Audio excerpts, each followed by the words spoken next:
Hey, welcome back. I'm Paul, and today we are going to go through the rocks in the 12-pound lortone barrel, and it's just the barrel that I run coarse grit only,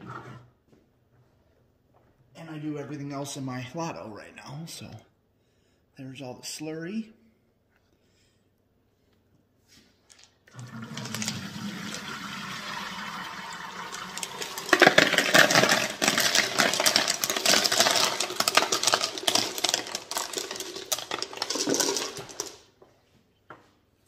This has got a lot of different stuff in it. There's some petrified wood and some miscellaneous agates and jaspers and all kinds of stuff in here.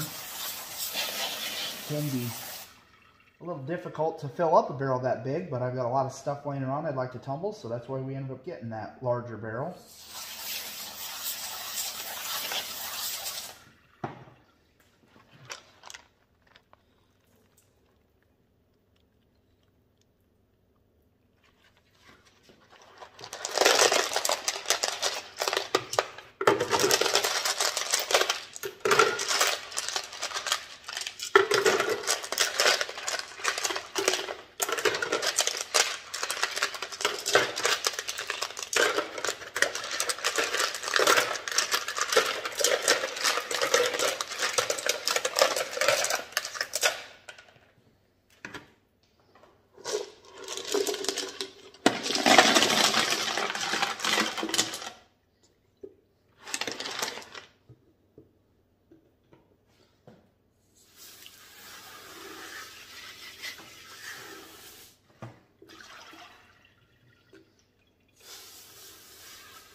Alright, there's all those rocks. I'll go through them and I will decide what's ready to move on to medium, and I'll be back and we'll show you what's ready to move on, and I'll show you some of the stuff we've kind of been watching. And if I've got enough room in here in this 12-pound barrel, I'm going to dump one of my 3-pound barrels into it if I'm able to take enough out today, and I'm going to start another series of something else that I'm just going to start working on.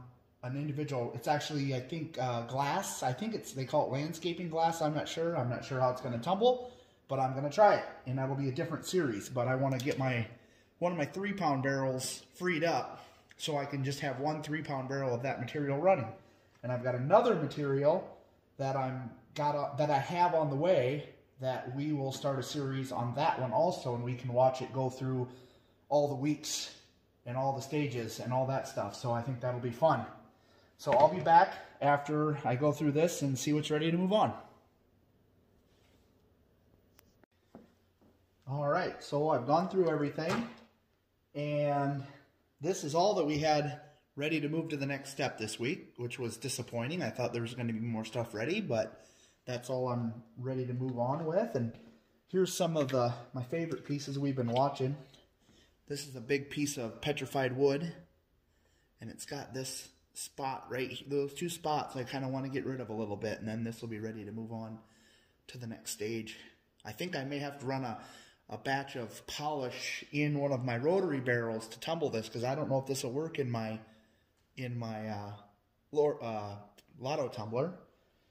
And then this is one of my, these are a couple pieces of self-collected petrified wood. And they're starting to get rounded off pretty nice, but there's a few little things that I'd like to get out of there yet. And then this is the other one we looked at last week. It's got some pretty cool colors, golden browns, and you can see the rings, the growth of the tree. And these are a few pieces that we put in last week, and they're all, I think they're all agatized wood. So we're keeping an eye on those. It's starting to get rid of the brown on the outside, and it's basically just black on the inside, but we'll keep tumbling it, see what it looks like. And then this is a piece of, I think it's a piece of chalcedony that I found locally, and it's a really rough piece, but it's smoothed out a little bit, and I don't think I'll be able to tumble all the stuff out of it, or it won't be anything but a pebble. But we'll roll it another week and see what it looks like. And this is a large piece of rose quartz that we've been tumbling. It's been in there a few weeks, but I'd like to get, I might have to take that one to the grinder, but I'm going to give it another week and see what it does. And this is a piece of chalcedony also, I believe. It's got a little bit of waterline in it. It's hard to see, but you can kind of see it there, I think. But it's got a little bit on the back. I'd like to get some more of that off. And this is another one of our Bahi agates. It's got that big pocket in it, and it's tumbling away. But I want to get some more of these little holes right there out of it, where they're white, and then it will be ready to move on. And I've got this Botswana agate. That one's really neat. I like that one. It's got so much banding in it. And then also this one has got a lot of, I don't know if you can even see it in the camera, but it's got a lot of really fine bands. But it looks really cool in person. So I've got that. And then I am going to, I've got this is another random barrel that I've been running. And I'm going to dump it in there because it's just coarse grit. And I'm going to use that to fill it up the rest of the way because I've got another project that I want to start in this 3-pound barrel. So I'm just going to pour it in, grit and all. And it might be too full, but I'm going to try running it anyways. And we'll learn. And then I've got my 18 tablespoons of the 4670 grit, and I might let this one run longer than a week just because I've got so much stuff in there this time, but we'll see what it does. All right, we're going to get that back on the tumbler, and we might let that one go for a week and a half or 2 weeks before we go back into it again, but thanks for watching.